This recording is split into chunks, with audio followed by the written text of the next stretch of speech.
¿Qué pasa, gente? Enzo Fernández pierde fuerza, Schlotterbeck ya no está en la mesa, Mateus también se ha escapado. Analizamos el mercado del Real Madrid, actualización F5.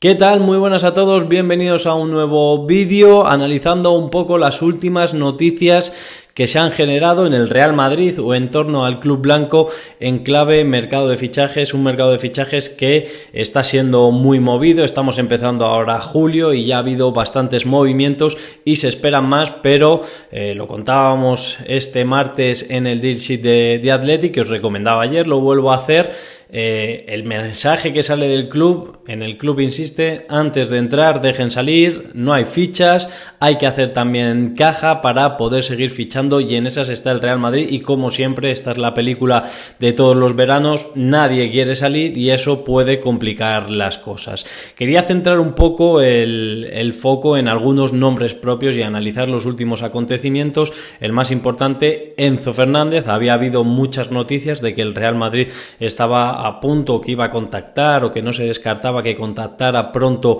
con el Chelsea para abrir negociaciones por Enzo Fernández. Bueno, a mí lo que me dicen, y así lo reflejábamos ayer en The Athletic, es que ha perdido mucha fuerza y que fuentes del club, fuentes del Real Madrid me dicen que es altamente improbable que hagan ese fichaje. Recordad que contamos en The Athletic que es el centrocampista preferido de José Mourinho, es decir, que si José Mourinho pudiera elegir, o que es el que más casa en sus gustos o en lo que espera y quiere. Pero en el Real Madrid, en el club, la última información que salía del Real Madrid era esa. A ver, el precio que le ha puesto el Chelsea a Enzo son 120 millones de libras, que es un precio, una cantidad que se acerca mucho a los 150 millones de euros. No sé si hay muchos jugadores y si Enzo está entre ellos. A mí es el fichaje que más me gustaría para el centro del campo, pero que cuesten hoy en día 150 millones de euros. ¿Qué pasa? Que ahí el Real Madrid, directa o indirectamente, va a ser perjudicado por la burbuja paralela en la que vive la Premier, que solo pueden sostener clubes pues como el PSG, que contaba el otro día Onstein en exclusiva en The Athletic, que parece que tiene pinta que se está encaminando al Paris Saint-Germain Diomandé, uno de los jugadores que más está gustando en la última temporada y en el Mundial, aunque mientras estoy grabando esto acaba de ser eliminado por la selección liderada por Noruega, por la selección liderada por Haaland, también con Odegaard por ahí, del Mundial, pero que ha tenido un gran impacto, que el Liverpool también estaba ahí. Bueno, son precios prohibitivos de los que puedes hacer a lo mejor un movimiento y a ver por dónde tira el Real Madrid, pero me bajaban bastante el suflé con el tema de Enzo Fernández, sobre todo también en un contexto que decíamos tiene que haber salidas. Puedo entender la postura del Real Madrid, me parece que hay muy pocos jugadores, no creo que Enzo sea uno de ellos, que cuesta 150 millones de euros. Creo que en un mercado más lógico, en un mundo del fútbol más lógico, no estaría para nada incómodo pagando alrededor de 100 kilos por Enzo. Me parece uno de los mejores centrocampistas del mundo, pero todo lo que supere, y sobre todo si es tanto acercándose a los 150 millones esa cantidad, pues entiendo si el Real Madrid definitivamente no acaba entrando ahí. También os digo, puestos a ofrecer 150 millones por Julián Álvarez, que es un jugador que creo, hice la cuenta, que ha estado esta temporada 14 jornadas seguidas de liga sin marcar gol, que no es titular en Argentina, que tampoco ha hecho eso la temporada de su vida y que juega en una posición que de una forma u otra tienes bastante cubierta, sobre todo cuando tu urgencia está en el centro del campo, pues puestos a pagar 150 por uno de los dos, yo los pagaría por Enzo. Pero bueno, a ver cómo evoluciona este tema del centro del campo. También creo que el Madrid tiene que poner su postura sobre la mesa. El Chelsea, pide 120 millones de libras, a nosotros no vamos a ir ahí con eso. Bueno, a ver cómo evoluciona, sobre todo porque otro de los nombres que sonaban para el Real Madrid,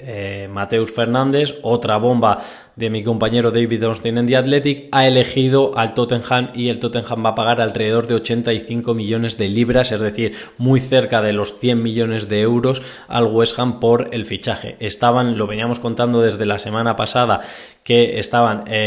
tanto Tottenham como Manchester United muy interesados en él. Es un jugador que en el Madrid gustaba. Yo ya os he dicho, no lo he visto casi, gente de fútbol me ha hablado muy bien de él, pero claro, es que el Madrid no se va a meter a pagar 100 millones por Mateus Fernández, un jugador muy del gusto de Mourinho, pero que en esas condiciones pues es que el Madrid prácticamente no se puede casi ni decir que el Madrid haya perdido la carrera por este jugador, porque nunca ha estado realmente en ella con esas condiciones desde el principio. El West Ham dijo que querían unos 85 millones de libras, se ha mantenido firme, se ha aprovechado de la competencia que había en la propia Premier, y claro, cuando hay don Tottenham y don Manchester United, uno de los equipos más poderosos y con más dinero de Londres, como es el Tottenham, a pesar de que casi descienden la temporada pasada, y el United que os voy a contar, pues solo podía ganar el West Ham, se mantuvo firme, y a ver cómo evoluciona este tema en los próximos días. Pero ya decía Ornstein, y luego lo confirmaban muchos más periodistas y muchos más medios, que se va a ir al Tottenham por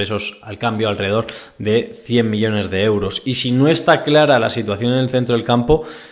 tampoco la veo en el centro de la defensa. Sigue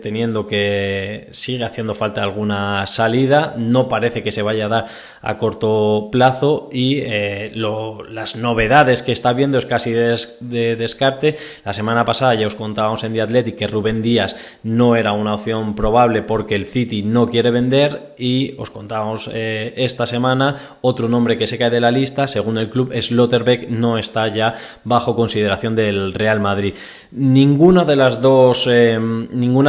bajas, por así decirlo, me hace preocuparme excesivamente. Creo que Rubén Díaz es un muy buen jugador, pero no tengo la sensación de que esté en el prime de su carrera. No tengo claro que sea lo que más necesita el Real Madrid, por más que hubiera sido un buen fichaje, pero yo no pagaría, por ejemplo, 70 kilos por Díaz, y el City de momento ni siquiera ponía precio, o sea que igual sería incluso más. Y con Schlotterbeck, que es un jugador al que he visto menos, pero lo que he visto no me ha convencido. Casi lo pondría un poco por delante de Díaz, pero no es un jugador tampoco por el que creo que haya que echarse las manos a la cabeza si no es fichado. Tiene ese tema de la lesión, no sé cuánto ha podido influir eso, creo que tampoco mucho. Creo que el Real Madrid no quiere tirar por ahí, pero evidentemente también es un factor y hay que mencionarlo, y creo que era una opción muy atractiva en tanto en cuanto es un central zurdo que puede adaptarse muy bien a lo que quiere Mourinho, que a Mourinho le gustaba, y que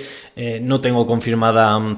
la cifra, pero que la cláusula de rescisión puede estar entre unos 50 y 60 millones de euros. A partir de ahí, de los nombres que me han llegado, de los nombres que hemos ido trabajando, Bastoni sigue sobre la mesa. Publicaba el diario AS que ya hay conversaciones con el Inter, no he podido confirmarlo, lo cual no quiere decir que no sea verdad, por supuesto, pero bueno, ahora mismo es uno de los nombres que están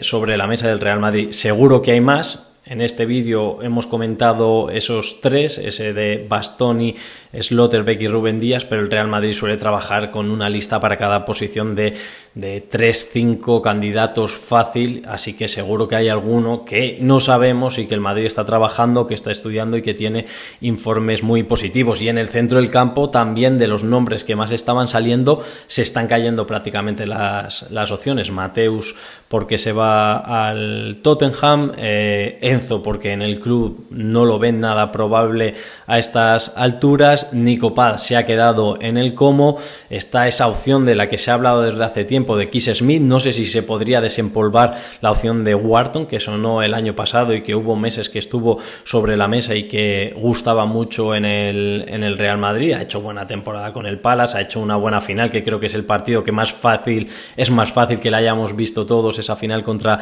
el Rayo Vallecano, que ganó el conjunto inglés, y a ver qué otras opciones hay. El chico de Marruecos, Bouadi, ya me diréis si hay algún especialista o algún amigo marroquí que como se pronuncia, me insistían en la última semana lo mismo que os contábamos la pasada. Jugador que gusta, del que hay informes desde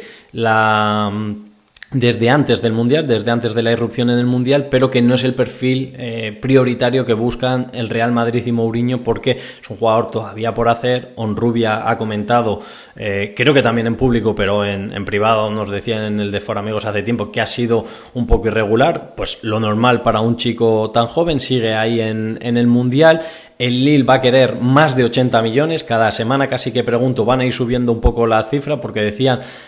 alrededor de unos 80 kilos, y volví a preguntar y me decían no, que pase de los 80 millones, así que bueno, mi compañero Sam Lee, que cubre al Manchester City en The Athletic, muchos lo conoceréis,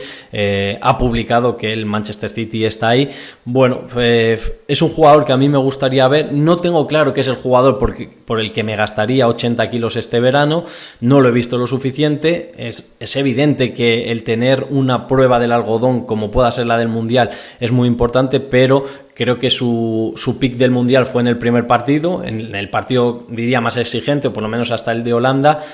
por nombre, por escenario, por todo, y estuvo bien, pero no creo que sea el resto del Mundial, habiéndolo hecho muy bien y siendo un jugador que me parece muy interesante. No me parece todavía ese jugador por el que pagaría 80 kilos para la trayectoria que tiene. Aquí estamos en lo de siempre. Si se va al City y está los próximos 5 o 10 años mandando y siendo dominante, pues dirás, joder, pues igual lo tendrías que haber intentado porque era la única oportunidad que tenías. Pero